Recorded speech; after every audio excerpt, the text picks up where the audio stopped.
I was gonna start by saying words, but like, I don't need to.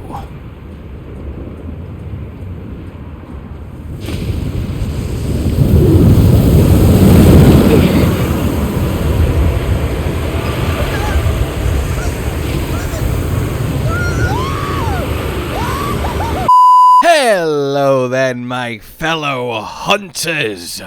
The Windward Plains, our first map of Monster Hunter Wilds, and indeed what and I'm sure many of you guys have been thoroughly enjoying slaying your way across, as scores of ryozo, balahara, doshagumas, and indeed and sadly chatacabras have been, well, put to rest.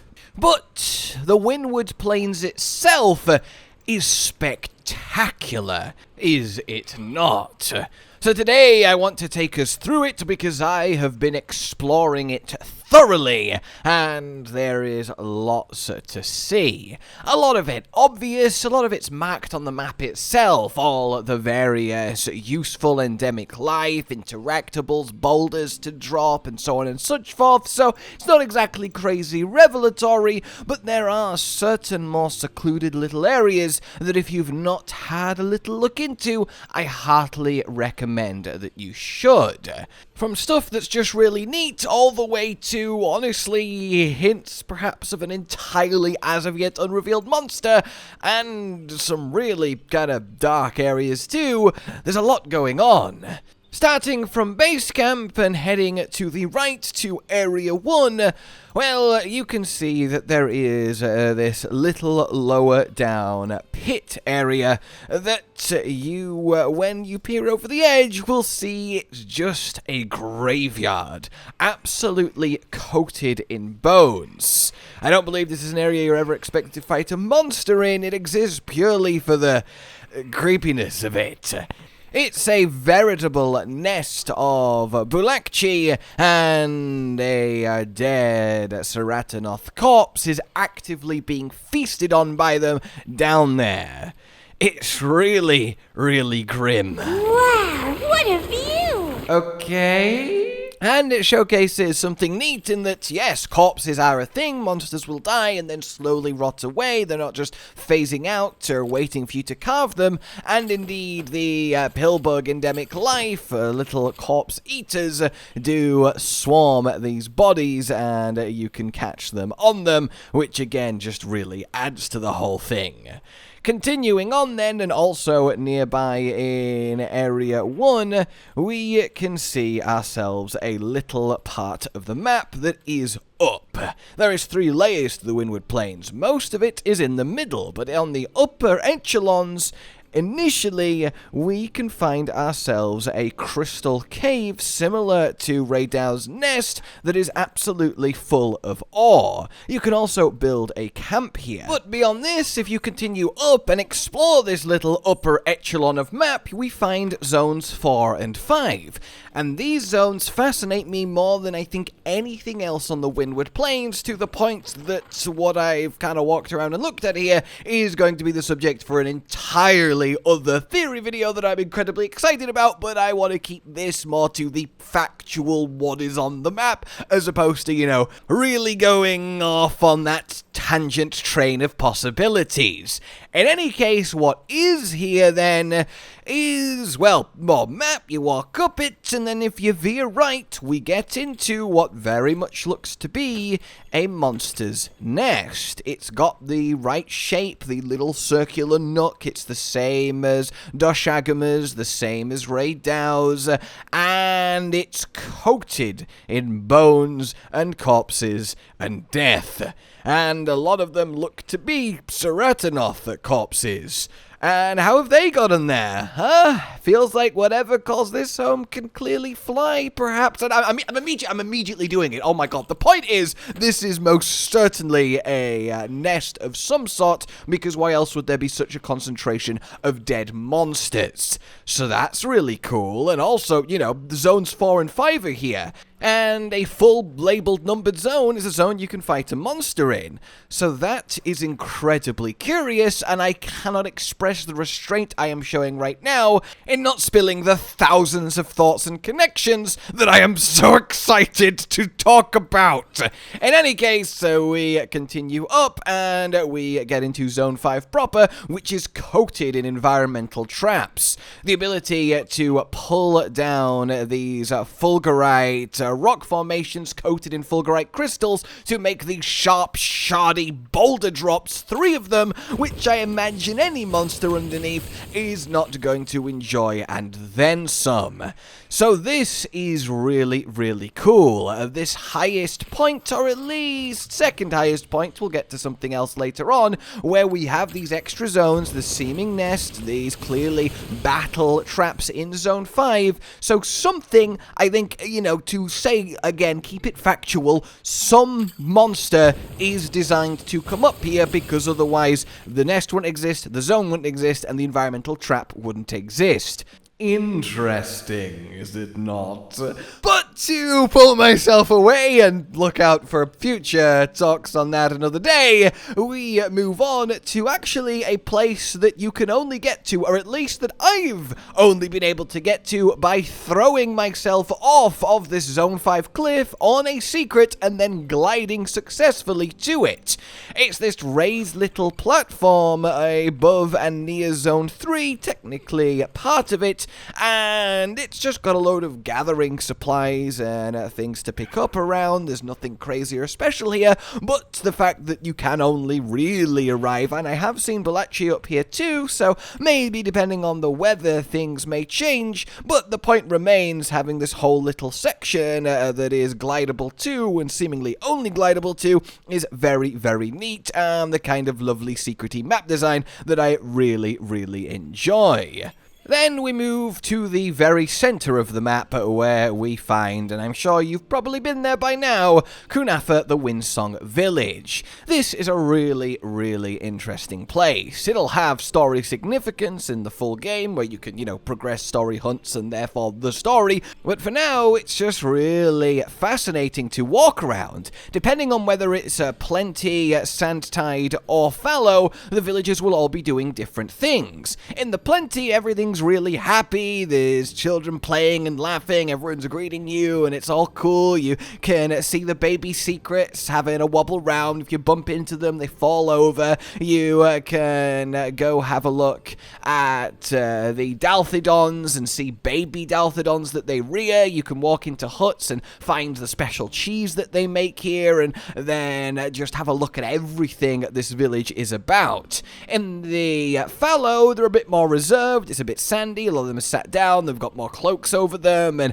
everything's a little bit on pause. And then during the lightning storm and the sand tide, they're all just in their huts. You don't see anyone, they're waiting it out and they're hiding, which is a really cool level of triple detail to take in. As is when we move over to the big open June map and the desert proper itself.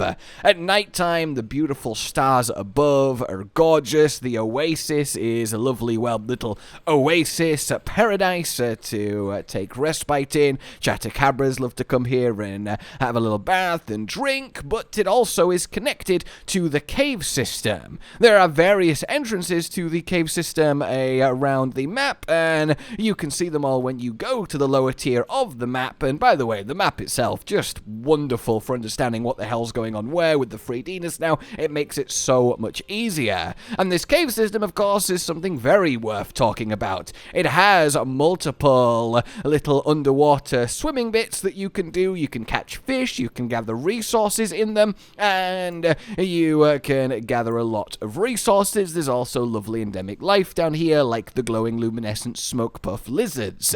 You can also whack a camp down here, and indeed, camps are a really, really good indicator of the secrecy of an area. When you try and place a camp, it'll tell you how dangerous it is, i.e. how likely to get destroyed by a monster. So if it's fully safe, then you can bet that nothing's going to really be coming down here, and of course down here the camp would be fully safe. It is, however, attached, this whole system, to zones 15 and 14, where you can fight balahara. They tunnel down under the ground, the sand traps leading here, and that's really neat. Whether anything else is supposed to happen down here, there's various paths and tunnels and caves leading off, and maybe that might open up later into the game, but it's hard to say anything like that for sure, other than really this place is just very pretty, the underwater is really neat, and it's very much worth having a little run around down there.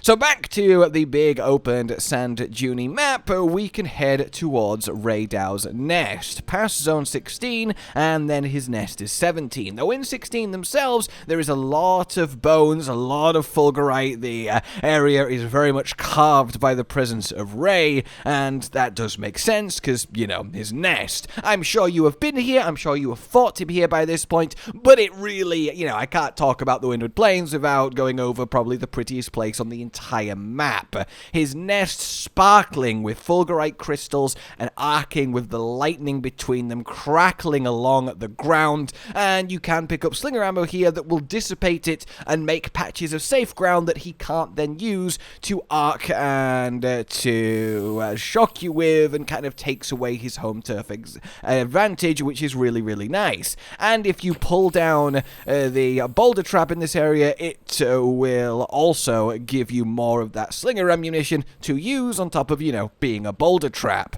But then, very close to Ray's nest, if you go left before entering it proper, you can crawl through a little nook, enjoy the new crawling animation, and then climb very, very, very high to the highest point of the map.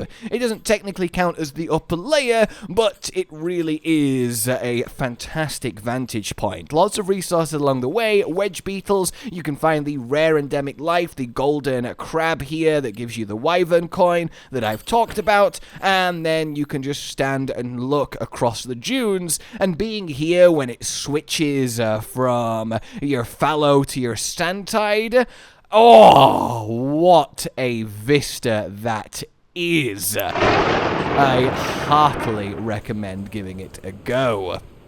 Past that, there isn't a huge amount more of a specially note, but you move through zone 12 and then you get into 8, where we have the main grassy areas during the plenty, the trees with the amstrigian, the big herd zones for the dalthidons and the ceratonoth, lots of interactables, your bushfires can happen here, and you've got more monster nests. I assume that we have here, yes, doshaguma's nest, but I also think quematrice's nest will be around this area too. There is 2 distinct little nesty areas, and I imagine they might be interchangeable which one uses which, so that's really nice to see. We've got the little rivery water, and then yes, we can go into what we now know is the connector to the Scarlet Forest, but we get forced back with a little voice line of, no, we have to, you know, we have to finish up here first, we can't be going. It's not like an invisible wall or anything, your hunter will just refuse to walk any further, but we can distinctly see that it is the connection, which is really, really cool. Other than that then, there is still a lot to examine and think about, but I really wanted to just go over some of the particularly neat and pretty and fun areas that I've gone through and found. Some a lot more common, some hopefully less so if you've not really had a reason to go to them, because monsters don't take you there, and you've not got round to fully exploring yet. But yeah, this whole thing is just brilliant. If you found any particularly cool areas or anything like that, and indeed I've been all around the place looking for endemic life, and that's a whole separate video I've already made, so you can go watch that too. That is kind of part and parcel with some sneaky map areas, but as it stands right now, Windward Plains is beautiful. And I should say, size-wise, yeah, obviously colossal, right? It's about 3 times the size of the Wildspire Waste, and you can really kind of feel it. There was this awesome little comparison done by Bone on Twitter, and while this is slightly inaccurate now, it's not that inaccurate and can kind of really give you the sense of scale going on here. So let me know what you're thinking Windward Plains-wise, if you've been enjoying it as the first map of Wilds, and it's nice for the first map to not be the foresty one this time around. I really can't wait to explore it more, and of course the other maps as we eventually are allowed to play them next year with the full release of the game. For now then, like if you enjoyed this, subscribe and hit the bell for more, consider supporting the future of the channel on Patreon down below, and until we meet again, a goodbye. Josh, Cotton, and Hollow with the videos, dropping the humor like a hammer on your tippy toes, bringing entertainment on a daily arrangement to take our insanity and turn it into entertainment. Yes, I said entertainment twice, to reiterate that it is nice to look into your faces on a mostly daily basis when you let us in your homes to make the whole world a stage. Goodbye.